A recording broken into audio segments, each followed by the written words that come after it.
Agora, o jejum intermitente combinado com treinamento de resistência, de treinamento de força, é a melhor combinação que você pode imaginar, como eu sempre falo. Treinamento de força é ou musculação, crossfit ou qualquer exercício que envolva explosão, como futebol, treino de rugby, luta, tênis, enfim, qualquer esporte que tenha explosão, mas a musculação é a forma que você pode isolar seus músculos e trabalhá-los de forma mais consistente, de modo que favoreça mais a hipertrofia. Por isso que o jejum combinado com a musculação é perfeito, essa combinação que você ganha músculo e ativa os efeitos do jejum, como os efeitos autofágicos e de renovação celular que eu falei lá no começo. Então, o jejum proporciona uma série de efeitos positivos no corpo e a combinação com o treino de resistência otimiza ainda mais os efeitos hormonais do jejum. Então, jejum na testosterona, jejum no hormônio de crescimento, que eu falei para vocês que ia falar bastante. Então, tem um mito muito comum é que o jejum impede o crescimento muscular ao diminuir os níveis de testosterona. Então, realmente, esse é um mito, porque só em casos de restrição calórica severa em que a testosterona começa a baixar. Então, jejum de curto prazo, médio prazo, 24, 48 horas,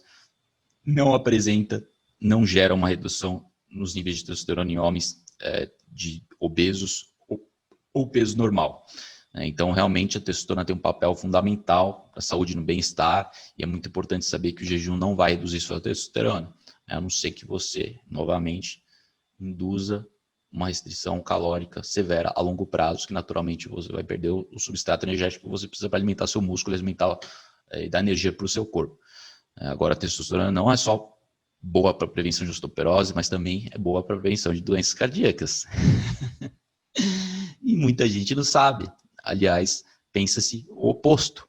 É amplamente divulgado aí por ser responsável por aumentar doenças cardíacas, a suplementação de testosterona, mas nada poderia estar mais longe da verdade.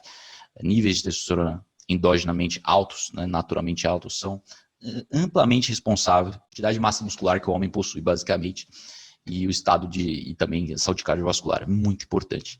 Sem contar libido, Então, como vocês sabem, os atletas, por isso, costumam usar bastante testosterona na forma de esteroides anabolizantes para melhorar o desempenho, construir músculo, diminuir a gordura corporal. Esses são todos os efeitos da testosterona. Então, embora seja considerado uma forma de doping na maioria dos esportes, os atletas fazem. O Comitê Olímpico Internacional proibiu, classificou como doping o uso de testosterona já faz um bom tempo, mas os atletas continuam usando porque realmente o aumento do desempenho é muito, muito preponderante. Então, essa crença dos ciclos atléticos de que curtos períodos de jejum podem fazer com que os níveis de testosterona despenquem é realmente fácil.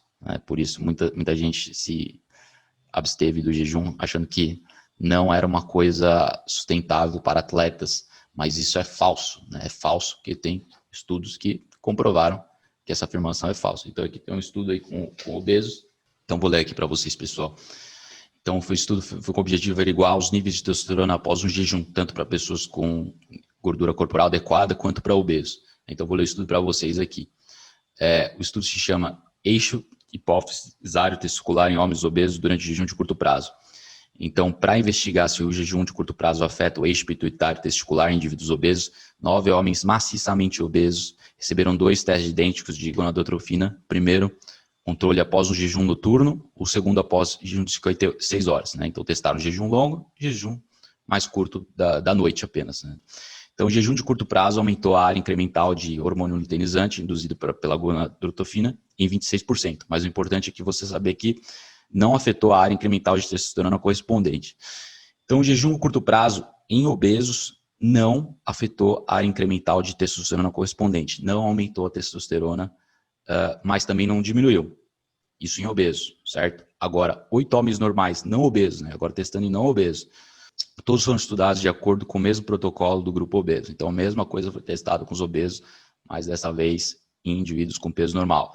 Daí, o jejum de curto prazo aumentou a resposta de LH, induzida pela gonadotrofina, em 67%, mas é importante saber que a resposta de testosterona correspondente foi em 180%.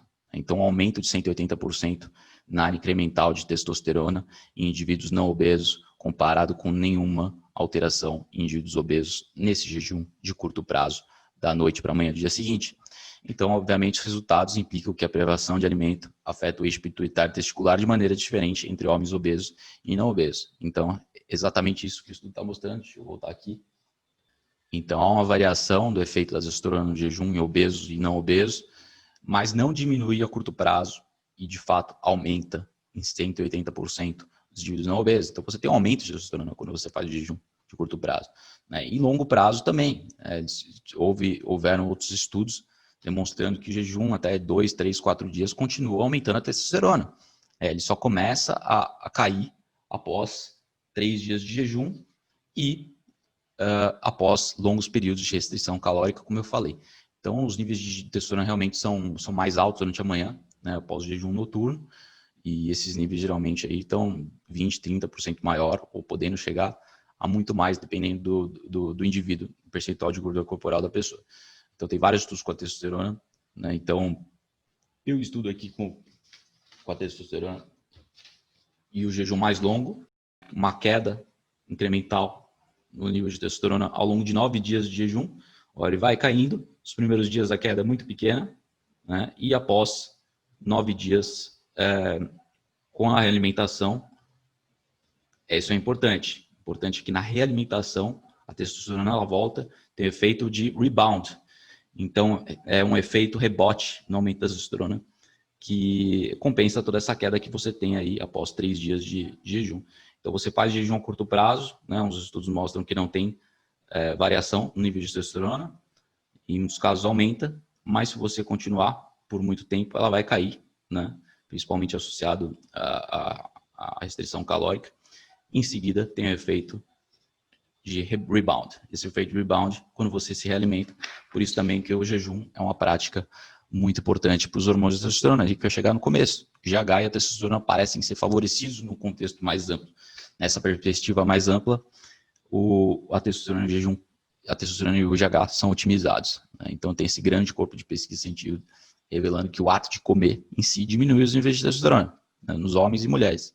Então você tem um declínio sério nos níveis de testosterona, muitas vezes de quase 30% quando você realimenta, quando você se alimenta.